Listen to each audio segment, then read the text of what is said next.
नमस्कार, आप capital TV Bihar देख रहे हैं। मैं हूं आपके साथ समीक्षा तिवारी। पटना से दिल्ली, गुजरात से राजस्थान और गाजियाबाद तक फैले नीट पेपर लीक और मेडिकल एडमिशन रैकेट ने पूरे देश को हिलाकर रख दिया है। डॉक्टर बनने का सपना देखने वाले लाखों छात्रों के बीच अब डर, गुस्सा और सवाल तीनों ही हैं।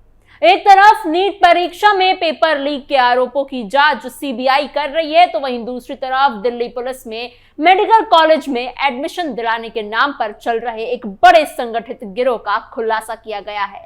इस गिरोह पर आरोप है कि ये छात्रों और उनके परिवारों से 20 से 30 लाख रुपए तक लेकर एमबीबीएस सीट दिलाने का झांसा देता था। मामले में आरजेडी के राष्ट्रीय सचिव संतोष कुमार जायसवाल समेत कई लोगों की गिरफ्तारी ने राजनीति को और ज्यादा गर्मा दिया है। क्या है पूरी खबर, बताएंगे आपको स्पेशल स्टोरी में। मेडिकल एडमिशन के नाम पर करोड़ों का खेल, आरजेडी नेता संतोष जायसवाल गिरफ्तार। पटना से लेकर दिल्ली, दिल्ली से लेकर गुजरात और गुजरात से लेकर गाजियाबाद और राजस्थान तक फैले नीट पेपर लीक और मेडिकल एडमिशन रैकेट की जांच ने पूरे देश को एक बार फिर से हिलाकर रख दिया है।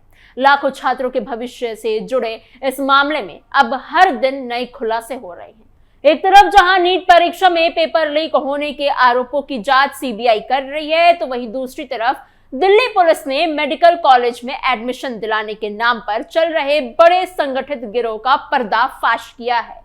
इस मामले में पुलिस ने 4 लोगों को गिरफ्तार किया है, जिनमें राष्ट्रीय जनता दल यानी आरजेडी का राष्ट्रीय सचिव संतोष कुमार जायसवाल भी शामिल है। जी हां, पुलिस का दावा है कि वही इस पूरे नेटवर्क का मास्टरमाइंड और किंगपिन है।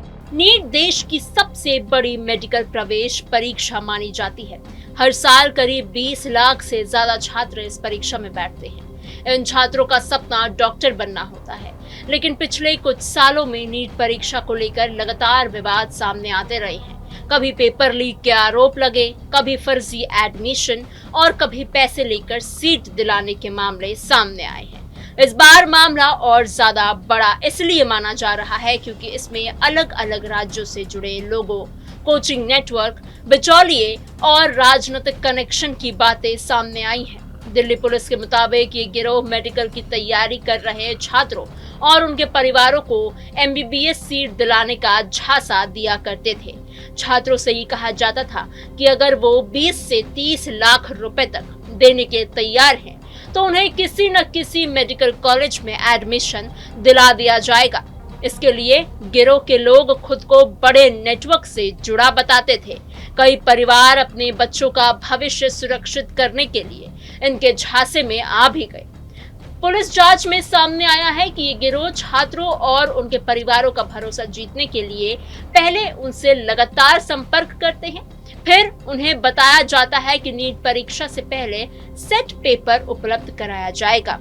आरोप है कि गिरोह के सदस्य पुराने स्टडी मटेरियल, कोचिंग सेंटर के पेपर्स और पिछले कुछ सालों के सवाल को मिलाकर एक नकली प्रश्न पत्र तैयार करते हैं, यानी एक नकली क्वेश्चन पेपर तैयार करते हैं। इसके बाद छात्रों को ये कहकर अलग अलग जगह पर ले जाया जाता था कि यही असली पेपर है और परीक्षा में यही सवाल आएंगे। इस मामले की शुरुआत तब हुई जब सूरत पुलिस को इनपुट मिला कि एक बड़ा गिरोह नीट पास कराने और मेडिकल कॉलेज में एडमिशन दिलाने के नाम पर काम कर रहा था। सूरत पुलिस ने ये जानकारी दिल्ली पुलिस के साथ शेयर की। इसके बाद दिल्ली पुलिस ने अपने सूत्र सक्रिय किए। जांच के दौरान पता चला कि महिपालपुर इलाके में कुछ लोग होटल और फ्लैट लेकर छात्रों को वहां ठहरा रहे हैं। इसके बाद दिल्ली पुलिस की स्पेशल टीम ने महिपालपुर एक्सटेंशन के 100 से ज्यादा होटलों में छापेमारी की। पुलिस ने तकनीकी निगरानी और मोबाइल लोकेशन के जरिए आरोपियों तक पहुंच बनाई।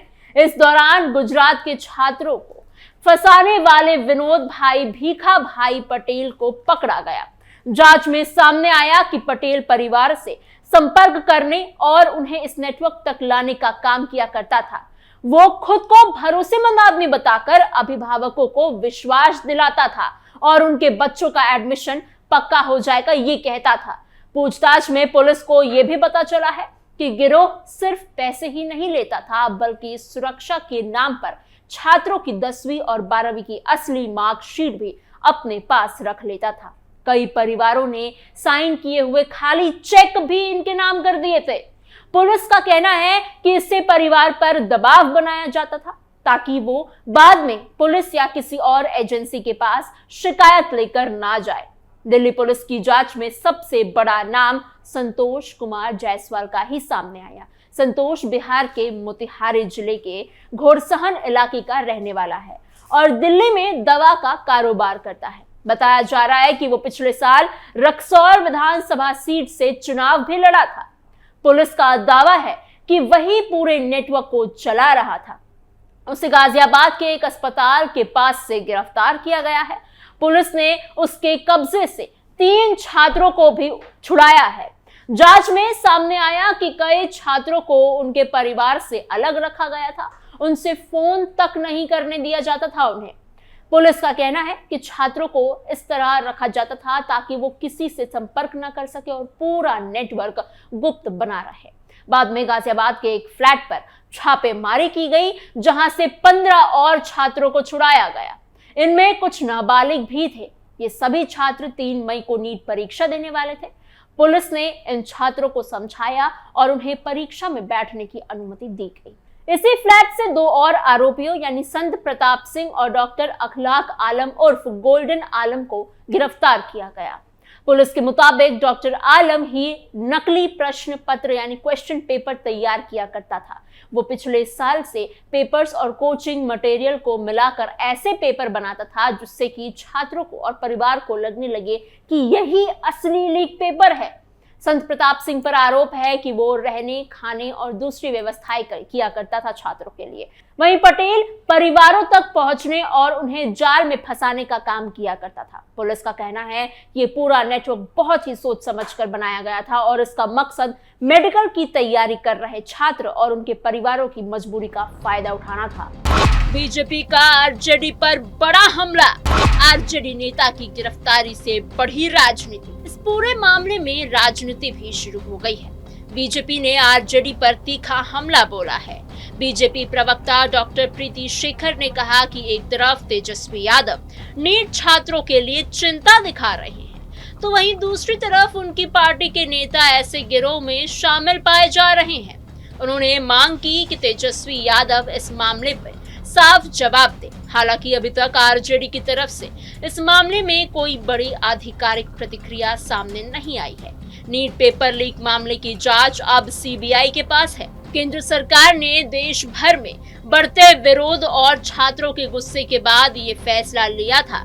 लाखों छात्रों और उनके परिवारों ने सोशल मीडिया पर परीक्षा रद्द करने की मांग उठाई थी। छात्रों का कहना है कि अगर पेपर लीक हुआ है तो ईमानदारी से मेहनत करने वाले छात्रों के साथ अन्याय हुआ है। सीबीआई ने इस मामले में अब तक कई लोगों को गिरफ्तार कर लिया है। राजस्थान के सीकर से मांगी लाल बिमल को, हरियाणा के गुरुग्राम के रहने वाले यश यादव और नासिक के शुभम खैरनार को गिरफ्तार किया गया है। जांच एजेंसियों का दावा है कि शुभम ने ही यश को पेपर उपलब्ध कराया था। सीबीआई ने विक्रम यादव, योगेश प्रजापत, संदीप हरिद्वाल, नितेश अजमेरा, सत्यनारायण विक्रम, राकेश, रजत, अमित मीना और रोहित मालवीय से भी लंबी पूछताछ की। करीब 24 घंटे तक पूछताछ के बाद उन्हें छोड़ दिया गया।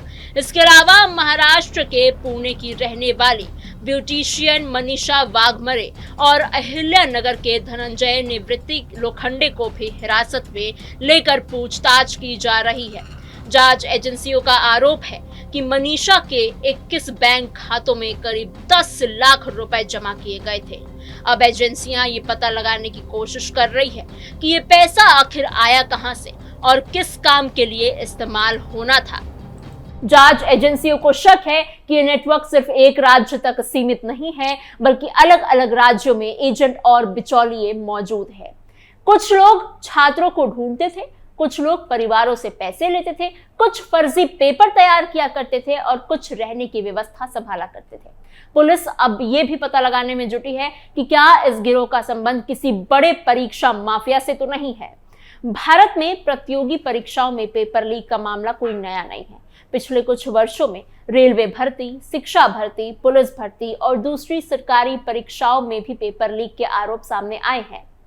जानकारों का मानना है कि जब तक परीक्षा प्रक्रिया पूरी तरह से सुरक्षित और डिजिटल नहीं हो जाती, तब तक ऐसे गिरोह सक्रिय रहेंगे। कई बार कोचिंग माफिया, दलाल और स्थानीय नेटवर्क मिलकर छात्रों की मजबूरी का फायदा उठाते हैं। नीट जैसे एग्जाम में एक नंबर भी बहुत मायने रखता है।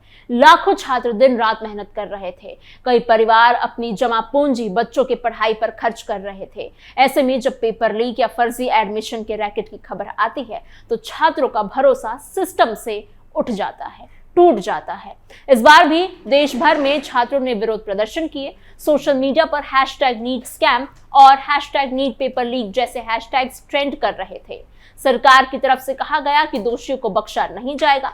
शिक्षा मंत्रालय और गृह मंत्रालय दोनों ही इस मामले पर नजर बनाए हुए हैं। जांच एजेंसियां बैंक खातों, mobile records, hotel booking, call details और डिजिटल सबूतों की जांच कर रही है। कई राज्यों की पुलिस भी एक दूसरे के साथ जानकारी साझा कर रही है और उम्मीद है कि इसमें और ज्यादा खुलासे होंगे और ज्यादा जो जानकारियां हैं वो सामने आएंगी। फिलहाल इस खबर में इतना ही। आपके इस पूरे खबर पर क्या सोच विचार है हमें कमेंट बॉक्स में जरूर बताइएगा। ऐसी और खबरों के लिए बने रहिए कैपिटल टीवी बिहार के साथ।